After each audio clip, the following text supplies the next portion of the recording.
Morning students. पिछले video में हमने काव्य भाषा के रूप में अवधी भाषा का विकास है उसके बारे में पढ़ा था। आज हम पढ़ेंगे काव्य भाषा के रूप में ब्रज भाषा का विकास। जो ब्रज भाषा का प्रयोग है काव्य भाषा के रूप में सबसे पहले क्या है, मध्यकाल में प्रारंभ हुआ।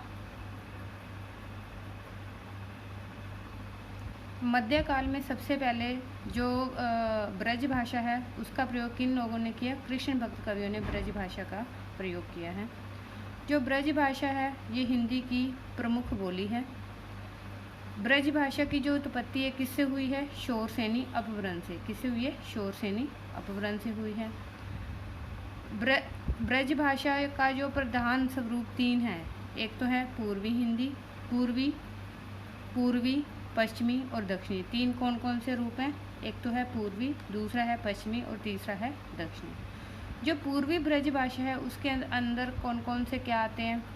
एक तो मैनपुरी आती है, एटा आती है, बंदऊ आती है और बरेली भाषा आती है। मैनपुरी, एटा, बंदऊ और बरेली।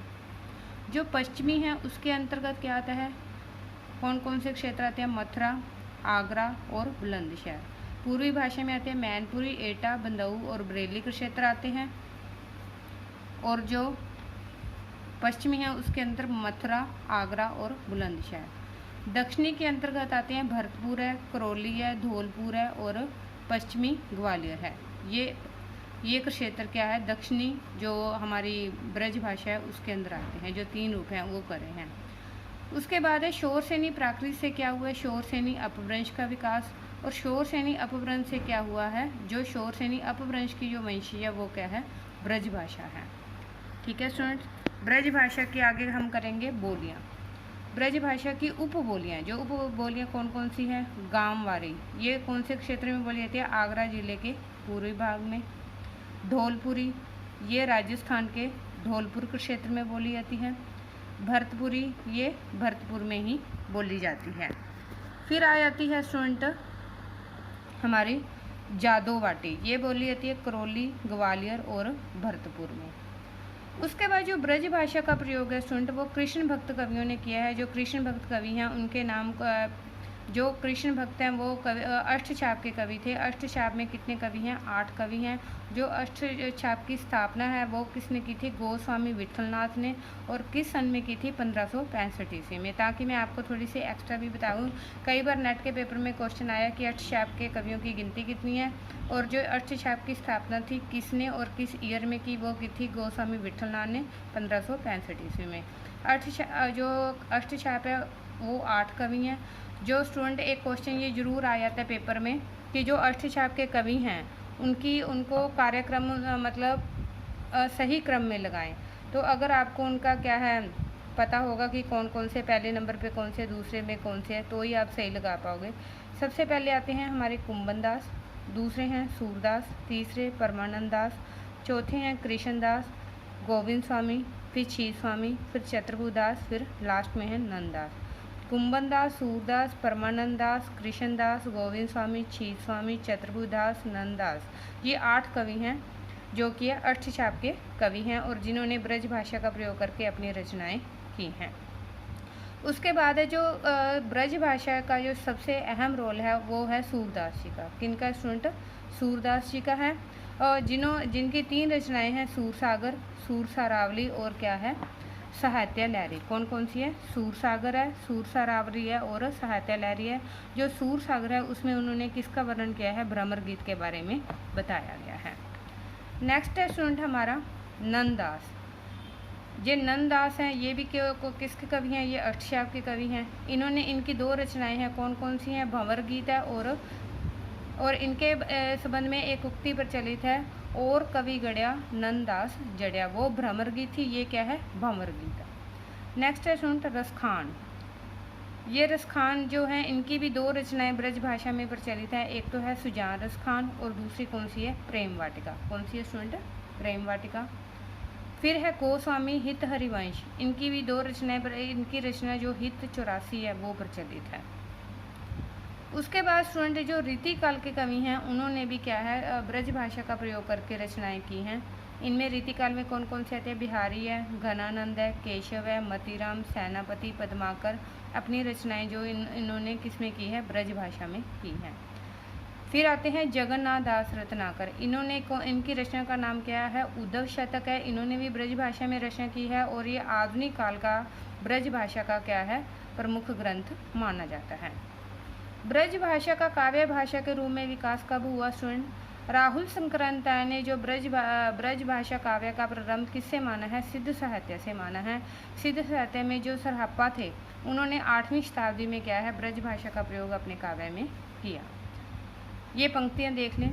यही मन पवन ना संचर्य, सर्व शशि नहा परवेश, तह बट चित विसाम करूँ, सरह कहियो अवेश। इसमें जो शब्द है जो ब्रज भाषा के हैं, ये मन पवन, जो मन पवन है वो भी क्या है? ब्रज भाषा का है। पवन नहा, ये भी क्या है? ब्रज भाषा का है। नाही, ये भी ब्रज भाषा का है। प्रवेश ब्रज भाषा का है। प्रवेश विश्राम, ये भी ब्रज भाषा का है। और विश्राम, ये भी क्या है? ब्रज भाषा का शब्द है। प्रथम अवस्था का प्रयोग जो ब्रज भाषा की प्रथम अवस्था थी स्टूडेंट, उसका जो प्रयोग है जो इसमें किया गया है 15वीं शताब्दी में। 15वीं शताब्दी से पहले क्या था? अपभ्रंश भाषा काव्य भाषा के रूप में प्रतिष्ठित थी। लेकिन जो क्या कहते हैं, काव्य भाषा के रूप में ब्रज भाषा का जो विशुद्ध प्रयोग है कब हुआ? 16वीं शताब्दी के प्रारंभ में मिलता है। जो सूर है ब्रज भाषा के लोकप्रिय, जो सूरदास थे, उन्होंने जो ब्रज भाषा को है बहुत ही लोकप्रिय बना दिया था। जो सूर के साथ साथ तुलसी ने भी जो अपनी रचनाएं हैं ब्रज भाषा में की हैं, वो कौन कौन सी हैं? गीतावली है, कवितावली है, विनय पत्रिका में क्या है? ब्रज भाषा का प्रयोग किया है। ये नेट के पेपर में क्वेश्चन भी आ जाता है। आपको 4 रचनाएं दे दी जाएंगी, उनमें से पूछ लेंगे कि ब्रज भाषा में इसमें कौन सा किसका प्रयोग है या नहीं है। ऐसे जो क्वेश्चन है पुट हो जाता है। उसके बाद जो नरोत्तम दास हैं, उनकी जो रचना है सुदामा चरित, उसमें भी क्या है? ब्रज भाषा का प्रयोग किया गया है।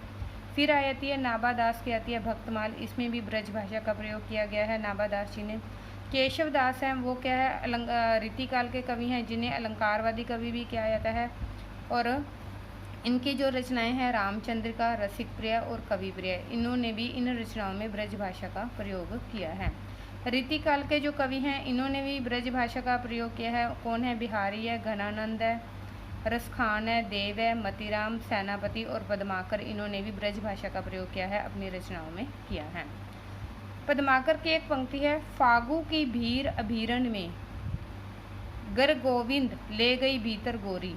फागु की भीर अभीरण में गर गोविंद ले गई भीतर गोरी, ये पद्माकर की पंक्ति है। नेट के पेपर में ये बहुत बार पंक्ति आई हुई है और इसकी 2-3 पंक्तियाँ और भी है स्टूडेंट, आप देख लेना जो आगे है। इसमें मैं आपको एक फर्स्ट पंक्ति दी है बस, ये पद्माकर की है। ये भी बहुत बार ये पंक्ति देकर पूछ लेते हैं कि ये किस कवि की है। अति सूदो स्नेह को मार्ग है, जहाँ नेक स्यान बांक नहीं, ये घनानंद की पंक्ति है स्टूडेंट।